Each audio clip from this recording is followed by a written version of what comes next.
Pernahkah kamu mencoba bercanda dengan orang baru, tapi tanggapannya terasa hambar, atau malah membuat suasana jadi semakin canggung? Itu adalah hal yang sering terjadi. Dan menariknya, ada penjelasan psikologis di baliknya.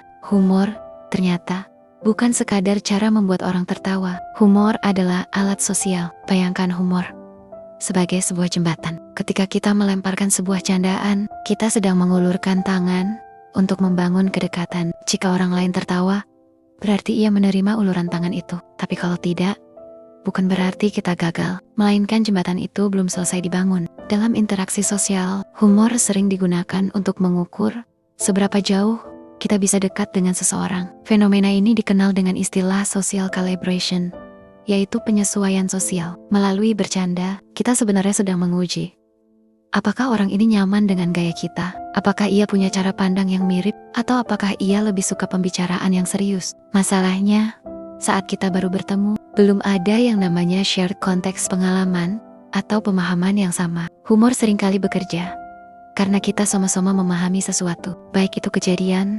kebiasaan, atau pengalaman hidup. Semakin banyak konteks bersama, semakin mudah sebuah candaan bisa terasa lucu. Nah, di tahap awal perkenalan, konteks itu belum ada, maka wajar saja kalau candaan terasa gak masuk.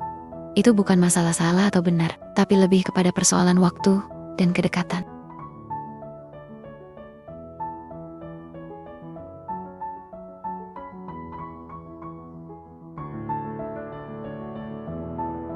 Humor mungkin terlihat sederhana, sekadar tawa yang muncul setelah seseorang melontarkan candaan, tapi sebenarnya ada teori psikologis yang menjelaskan kenapa sebuah lelucon bisa berhasil dan kenapa bisa juga gagal. Yang pertama adalah teori incongruity atau teori ketidakselarasan. Teori ini mengatakan bahwa humor muncul ketika ada sesuatu yang tidak sesuai dengan ekspektasi kita, tapi tetap bisa dimengerti. Misalnya, ketika seseorang mengucapkan kalimat serius, lalu menutupnya dengan kejutan yang tak terduga. Kita tertawa karena otak kita kaget, tapi masih bisa menangkap maksudnya. Nah, kalau orang baru belum kenal cara kita berpikir, candaan jenis ini seringkali terasa aneh, bukan lucu. Teori berikutnya adalah teori superiority atau teori rasa unggul. Dalam banyak candaan, tawa muncul karena kita merasa lebih pintar, lebih cepat menangkap maksud, atau bahkan lebih beruntung daripada objek yang dijadikan bahan lelucon. Tapi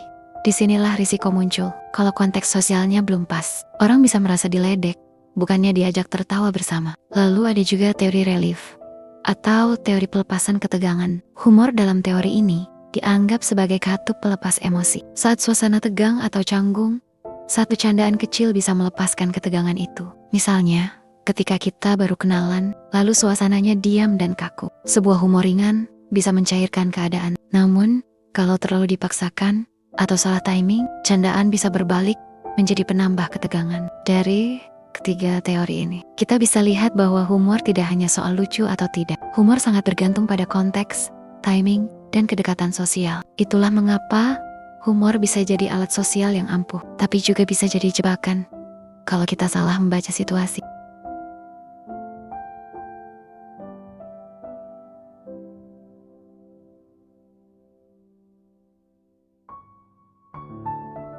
Kalau kita perhatikan, humor punya kekuatan unik yang jarang dimiliki oleh bentuk komunikasi lain. Tawa bisa menular, dan ketika dua orang tertawa bersama, ada ikatan emosional yang terbentuk. Inilah alasan kenapa humor sering disebut sebagai perekat sosial. Ketika kita tertawa bersama orang lain, otak kita melepaskan hormon kebahagiaan seperti endorfin dan dopamin. Rasa senang ini tidak hanya membuat kita merasa lebih rileks, tapi juga meningkatkan rasa percaya kepada orang yang ada di hadapan kita. Itulah sebabnya banyak persahabatan dan hubungan romantis yang dimulai dengan momen-momen penuh tawa. Selain itu, humor juga bisa menjadi bahasa universal. Meskipun budaya dan latar belakang orang berbeda, ada jenis humor tertentu yang tetap bisa dimengerti bersama. Misalnya humor fisik atau situasi konyol sehari-hari. Inilah kenapa humor sering digunakan untuk mencairkan suasana di pertemuan pertama, presentasi, bahkan dalam negosiasi bisnis. Nomor 1, ada hal penting yang perlu diingat.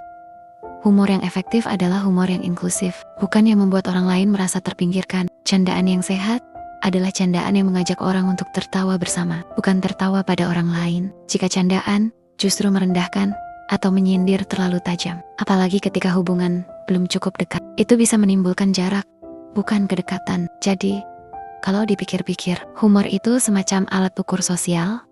Kalau lawan bicara kita merespons dengan tawa, artinya ada sinyal bahwa ia mulai nyaman dengan kita. Tapi kalau tidak, mungkin saatnya kita menurunkan intensitas bercanda dan memberi ruang untuk membangun kenyamanan lewat cara lain dulu. Dengan kata lain, humor bukan hanya hiburan, tapi juga strategi dalam menjalin relasi. Ia adalah kunci untuk membuka hati, membangun rasa percaya, dan membuat interaksi menjadi lebih hangat.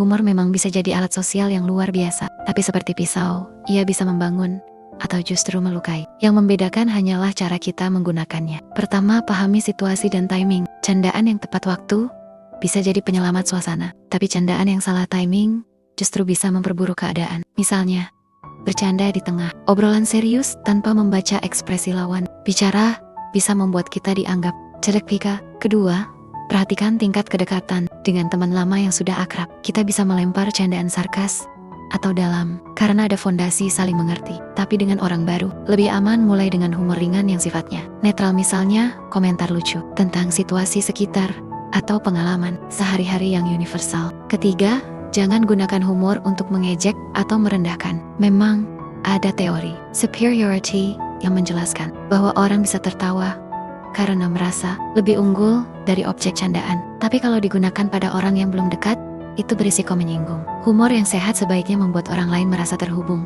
bukan terhina. Keempat, jadilah pendengar yang peka. Kadang kita terlalu fokus ingin terlihat lucu, sampai lupa membaca reaksi orang lain. Kalau lawan bicara tidak tertawa, terlihat bingung, atau malah diam, jangan dipaksakan. Alihkan ke topik lain dengan santai, seolah candaan tadi hanya bagian kecil dari percakapan, bukan sesuatu yang krusial. Kelima, gunakan humor sebagai alat penguat, bukan penutup. Maksudnya, jangan sampai humor digunakan hanya untuk menghindari pembicaraan serius. Humor bagus untuk mencairkan suasana, tapi percakapan tetap butuh kedalaman agar hubungan bisa berkembang lebih jauh. Intinya, humor adalah seni membaca momen. Dengan menggunakannya secara bijak, kita bisa membangun kedekatan lebih cepat, membuat orang merasa nyaman, dan bahkan meningkatkan citra diri kita di mata orang lain sebagai pribadi yang menyenangkan.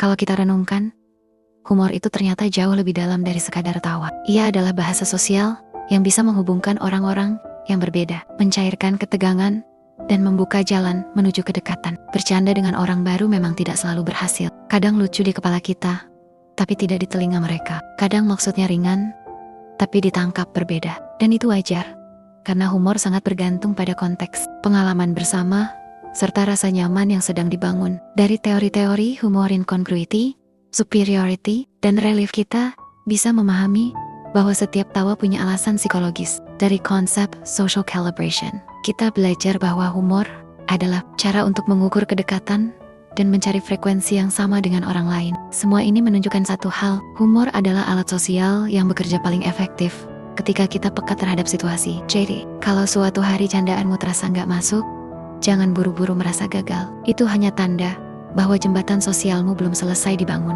Cobalah perlahan, dengan humor ringan, sambil memberi ruang bagi kedekatan untuk tumbuh. Humor yang baik tidak pernah sekadar membuat orang lain tertawa, tapi juga membuat mereka merasa nyaman, dihargai, dan terhubung. Pada akhirnya, tawa yang paling indah bukanlah tawa yang keras, melainkan tawa yang tulus, yang lahir dari rasa kebersamaan. Maka, jangan berhenti bercanda. Teruslah gunakan humor sebagai perekat, sebagai cara untuk menjangkau hati orang lain. Karena lewat humor, kita tidak hanya berbagi tawa, tapi juga membangun hubungan yang lebih dalam, hangat, dan berarti. Kalau kamu merasa video ini bermanfaat dan membuka perspektif baru tentang bagaimana humor bekerja sebagai alat sosial, jangan lupa dukung channel ini dengan klik tombol subscribe. Jangan pikir kamu nggak akan ketinggalan pembahasan menarik lainnya seputar psikologi, pengetahuan umum, dan cerita-cerita yang bisa bikin hidupmu lebih bermakna.